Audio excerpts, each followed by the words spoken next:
The American West holds more secrets than we can count. Beyond the famous ghost towns that tourists visit, there are hundreds more scattered across desert valleys and mountain passes, slowly being reclaimed by nature. These are the towns that even the maps have forgotten, where the only visitors are tumbleweeds and the occasional curious soul. Tonight, we continue our journey through America's abandoned places. 5 more ghost towns await us, each with its own story of hope and heartbreak, prosperity and collapse. From the silver mines of the Sierra Nevada to the lumber mills of the Pacific Northwest, these communities rose quickly and fell just as fast, leaving behind only withered wood and faded memories. So settle in, close your eyes, and let these stories of forgotten places carry you back to a time when the frontier was still being written, when fortunes could be made or lost overnight, and when entire towns could bloom like desert flowers and disappear just as quickly. Part 1. Jerome, Arizona, the billion-dollar copper camp, clinging to the mountain. Jerome is different from most ghost towns. Instead of sitting on flat desert or nestled in a valley, it clings precariously to the side of Cleopatra Hill in central Arizona, at an elevation of 5,000 feet. Buildings seem to stack on top of each other, following the steep slope of the mountain. Streets wind and twist at impossible angles. From its founding, Jerome seemed to defy gravity itself. The area had been mined on a small scale by Spanish explorers and later by American prospectors in the 1870s, but it wasn't until 1882 that serious mining operations began. What they found beneath Cleopatra Hill was extraordinary: massive deposits of copper ore, along with significant amounts of gold and silver. By the standards of the time, it was one of the richest mineral deposits in North America. The boom years. Jerome grew explosively in the 1890s and early 1900s. At its peak in the 1920s, around 15,000 people lived in this vertical town. The mines operated 24 hours a day, 7 days a week. The sound of dynamite blasting echoed through the valley constantly. Smoke from the smelters created a perpetual haze over the town, and the smell of sulfur was inescapable. The town had a wild reputation that rivaled even the most lawless mining camps. It was said that Jerome had one saloon for every 100 residents, along with numerous brothels, opium dens, and gambling halls. The red light district operated openly on Hull Avenue, known locally as Husband's Alley, or more colorfully as the Creeps. Violence was common. The jail, a tiny stone building that still stands today, was constantly occupied. But Jerome was more than just vice and violence. It was also a real community with families, schools, churches, and civic organizations. The Jerome Mining News kept residents informed. The Jerome Historical Society, founded in 1953, still preserves the town's history today. Children attended Jerome High School, which sat perched on the hillside with a commanding view of the Verde Valley below. On summer evenings, families would gather on their porches, grateful for any breeze that found its way up the mountain. Life in Jerome came with unique challenges beyond the usual hardships of frontier mining towns. The slope was so steep that buildings had to be specially engineered with different foundation depths on the uphill versus downhill sides. Floods would occasionally rush down the mountainside, carrying debris through the streets. And the constant blasting in the mines caused the entire town to shift gradually downhill. The town jail famously walked about 225 feet from its original location due to underground mining subsidence. The dark side. The mines were incredibly dangerous. Cave-ins were common. Toxic gases accumulated in poorly ventilated shafts. Temperatures deep in the mines could reach 120 degrees Fahrenheit. Workers would descend into the earth for 10 or 12-hour shifts, emerging exhausted and covered in copper dust that turned their skin greenish. Many developed silicosis, a lung disease caused by breathing rock dust.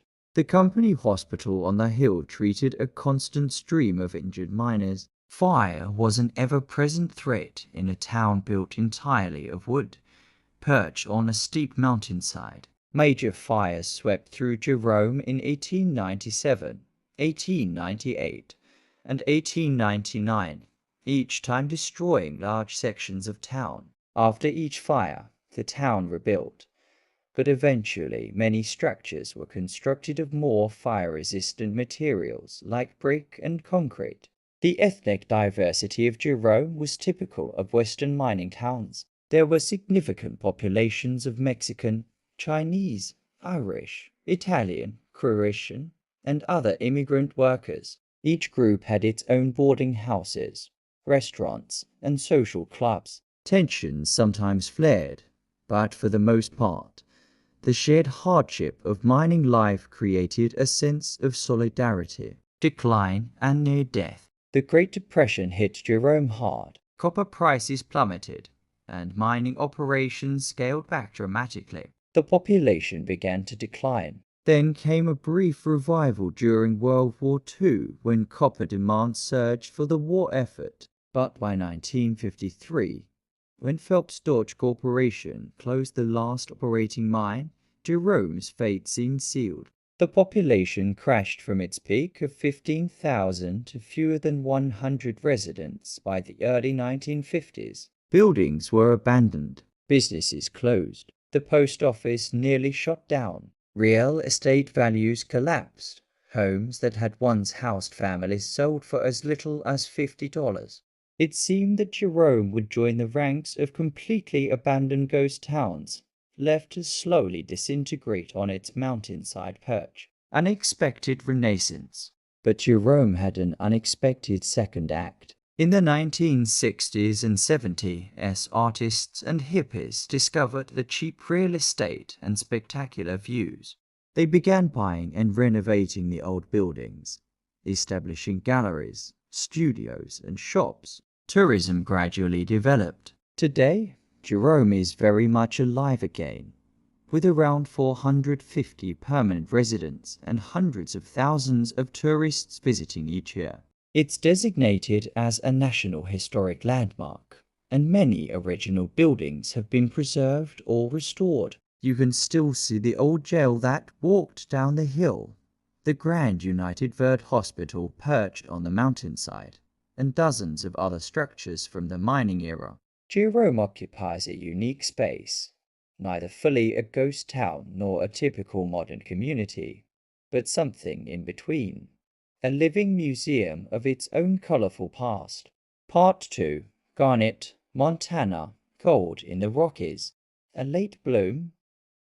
Garnet came late to Montana's gold rush story. While towns like Virginia City and Bannock boomed in the 1860s, the area around Garnet remained relatively untouched until the 1890s. A few prospectors had found placer gold in the streams earlier, but it wasn't until 1895 that rich veins of gold-bearing quartz were discovered in the surrounding mountains. Word spread quickly. Within a year, Garnet materialized in the wilderness of western Montana. By 1898, it had grown to around 1,000 residents. 4 hotels served travelers and miners. 13 saloons operated day and night. There were barber shops, general stores, a school, and a doctor's office. The town even had its own newspaper, the Garnet Mining News. Isolation and hardship.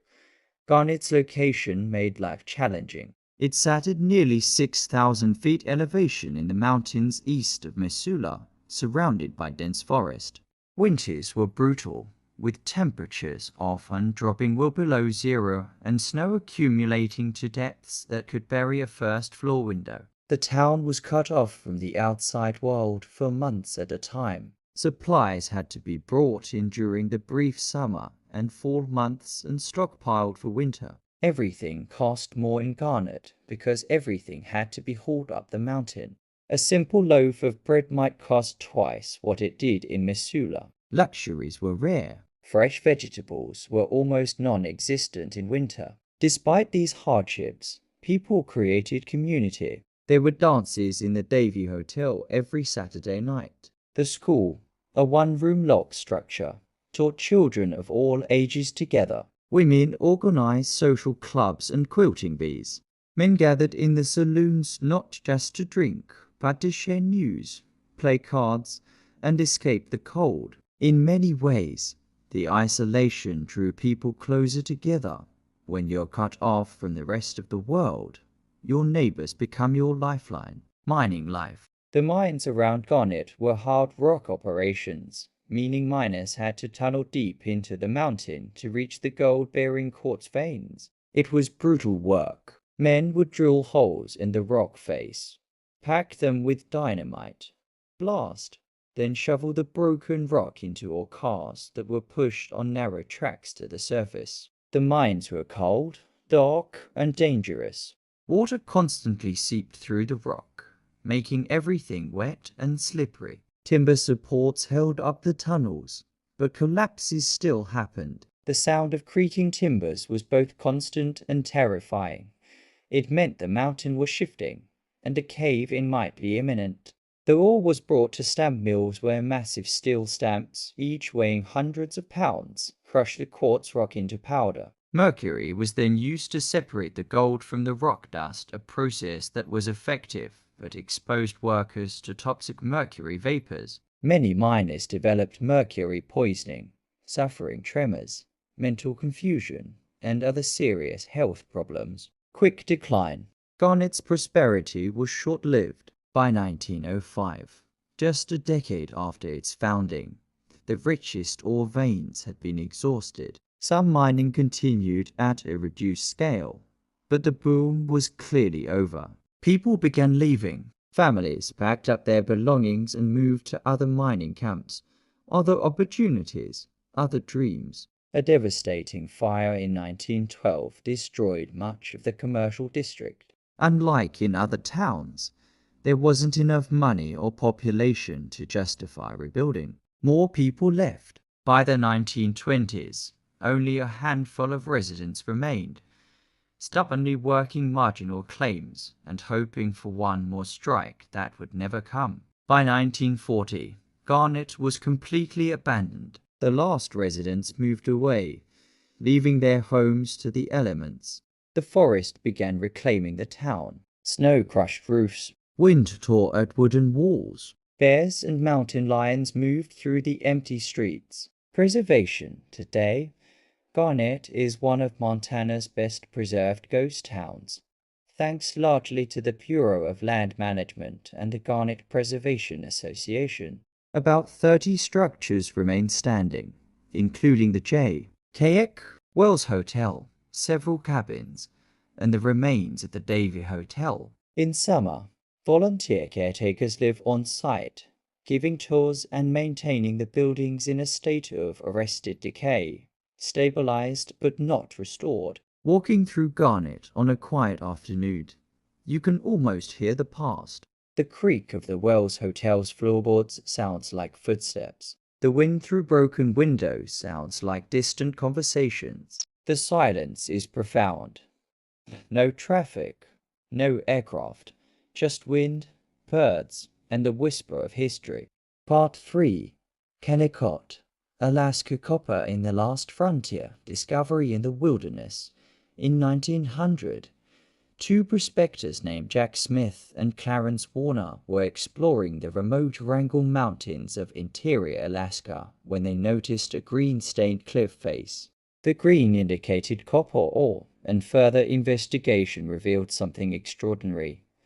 One of the richest copper deposits ever discovered, with ore running as high as 70% pure copper in places. Most copper ore elsewhere contained only 1-2 copper. This was an almost unimaginable treasure. But it was also in one of the most inaccessible places on Earth. The copper deposit was located in a narrow valley between glaciers, 200 miles from the nearest port, in a region with no roads, no infrastructure, and temperatures that could drop to 60 below zero in winter. Getting the copper out would require building an entire industrial operation in the wilderness. Building the impossible. The Kennecott Copper Corporation, the town's name, was misspelled as Kennecott while the company kept the proper Kennecott spelling, took on the challenge. Between 1906 and 1911, they built a complete mining town and mill complex on the mountainside, along with a 196-mile railroad connecting the mine to the port of Cordova on the coast. Building that railroad was an engineering marvel. It had to cross rivers, span canyons, and navigate around glaciers. Men worked in conditions that ranged from brutal to impossible. In winter, they worked in darkness, as the sun barely rose above the horizon. In summer, they battled mosquitoes so thick they could drive men mad. Avalanches, falling rock, and ice claimed lives regularly. But by 1911, the railroad was complete, and copper ore could finally reach the outside world. Life at the end of the world. At its peak, Kennecott had about 500 residents, including miners, mill workers, engineers, their families, and support staff. The company built everything needed for a self-contained community: housing, a general store, a school, a hospital, a recreation hall, a dairy, and even a tennis court. Life was comfortable by the standards of remote Alaska, but it was still incredibly isolated. The nearest city of any size was hundreds of miles away. Mail came by train once or twice a week. In winter, the entire operation could be cut off for days at a time by blizzards. Entertainment consisted of whatever the community could create: dances, amateur theatricals, reading, and conversation. The work was dangerous, but well paid. Miners worked in tunnels that extended deep into the mountain, following the copper veins. The mill operated continuously, processing ore with deafening roar of crushing machinery. The smell of sulfur from the roasting process hung over the town constantly. Despite the hazards, Kennecott was considered one of the safer mining operations of its era, with the company enforcing strict safety protocols. The population was diverse but divided. White American workers lived in the main town and received the best housing and highest pay. Native Alaskans and immigrant workers often lived in separate quarters and received lower wages for the same work. This stratification was typical of the era, but created tensions that occasionally flared. Sudden end. For over 2 decades, Kennecott produced millions of pounds of copper, but by the early 1930s, the richest ore veins were depleted. The Great Depression had also crushed copper prices. On November 13, 1938, the mine closed, not gradually, but abruptly. Workers were given just days' notice. They packed what they could carry, and the rest was left behind. The company shut off the power, locked the doors, and everyone left on the last train. Within a week, Kennecott went from a functioning town to a ghost town. Dishes were left on tables, tools hung on workshop walls, papers sat on desks. It was as if everyone had simply vanished, frozen in time. Because of Kennecott's extreme remoteness and cold climate, the abandoned town remained remarkably intact for decades. Vandalism was rare simply because so few people ever reached it. The cold, dry climate preserved wood and metal that would have rotted elsewhere. The building slowly settled, but didn't collapse. Today, Kennecott is part of Wrangell St. Elias National Park, and many structures have been stabilized or restored. You can tour the massive 14-story mill building, walk through workers' housing, and see the recreation hall where miners once danced on Saturday nights. It is one of the most complete and well-preserved examples of early 20th century industrial mining anywhere in the world. The journey to Kennecott is still an adventure. You can now drive most of the way on a rough gravel road that replaced the railroad, but the last stretch requires either hiking or taking a footbridge across the river. Standing in Kennecott, surrounded by massive red buildings against a backdrop of glaciers and mountain peaks, you are struck by the audacity of what humans built here and the power of nature that ultimately reclaimed it. Part 4. Terlingua, Texas. Mercury in the desert. The Quicksilver Rush. Most people think of gold and silver when they think of mining booms, but there was also mercury, or quicksilver as it was called. Mercury was essential for processing gold and silver ore, and in the early 20th century, there was a boom in mercury mining. One of the richest mercury deposits in North America was discovered in the Big Bend region of far west Texas, near the Mexican border. Terlingua, which means 3 tongues or 3 languages in Spanish, referring to the diverse mix of Anglo, Hispanic, and Native American populations, grew up around these mercury mines starting in the 1880s. But the real boom came after 1900, when Chicago businessman Howard Perry bought up mining claims and invested heavily in the operation. Desert hardship. If you think mining in Montana winters was hard, try mining in the Chihuahuan Desert of West Texas. Summer temperatures regularly exceeded 110 degrees Fahrenheit. Shade was scarce. Water was scarcer.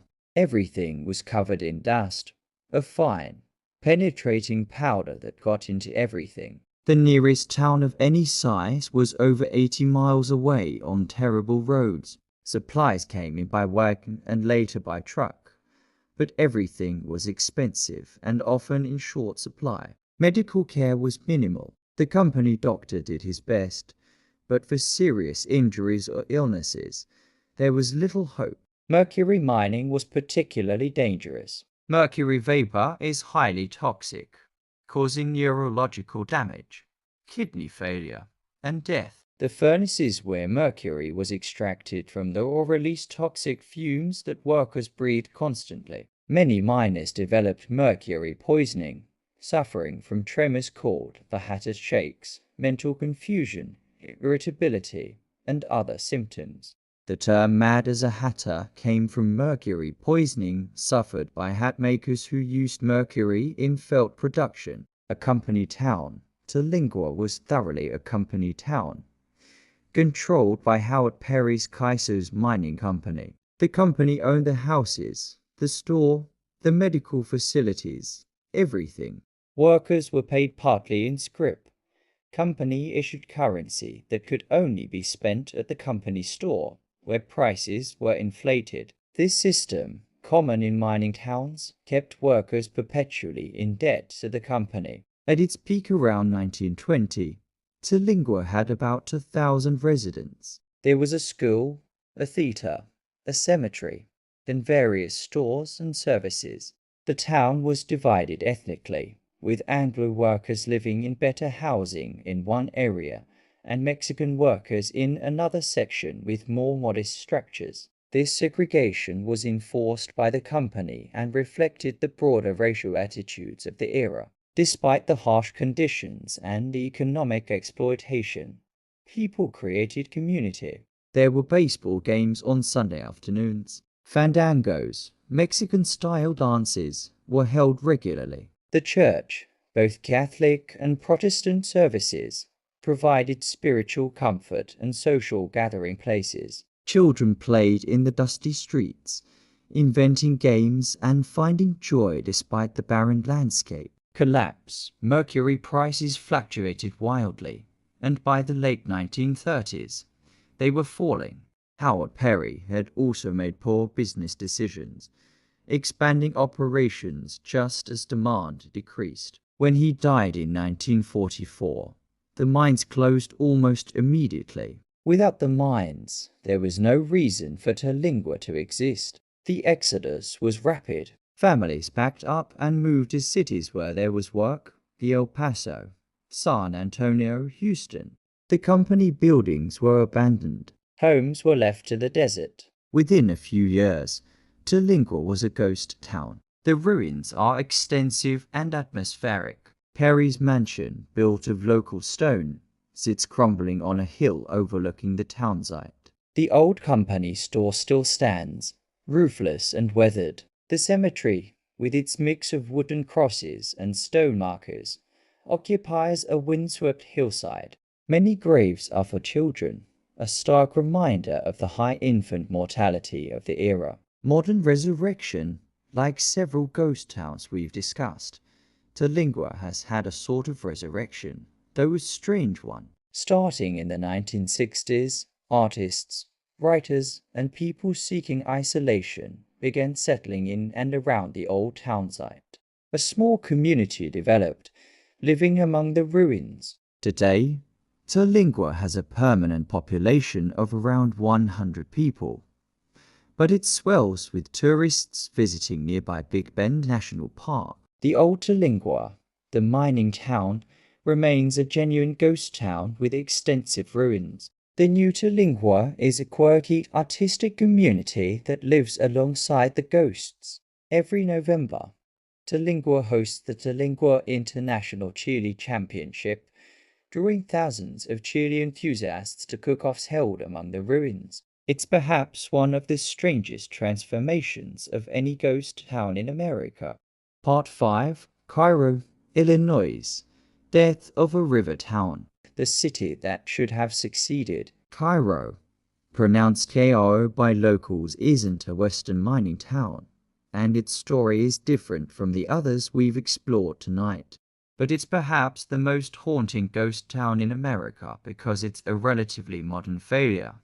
A city that died not from mining exhaustion, but from economic change, social conflict, and systemic decline.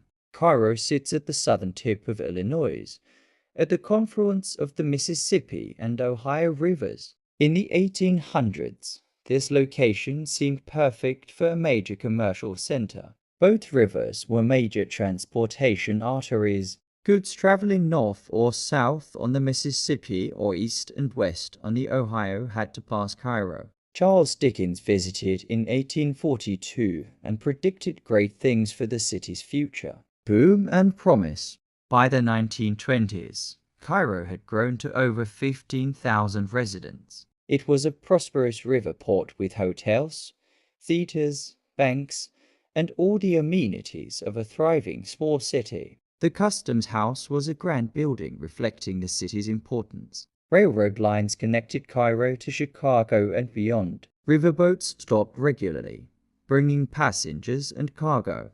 The city had a vibrant downtown with department stores, restaurants, and professional offices. There were churches representing many denominations, schools including a high school, and active civic organizations. For a while, it seemed Cairo would indeed become the commercial hub that its founders had envisioned. Seeds of destruction, but Cairo had problems beneath its prosperous surface. The city was built on a floodplain, requiring massive levees to keep the rivers at bay. Floods were a constant threat, and major floods in 1937 and 1943 caused significant damage and economic disruption. More fundamentally, Cairo was deeply divided by race. The city had a large African American population, and racial segregation was strictly enforced.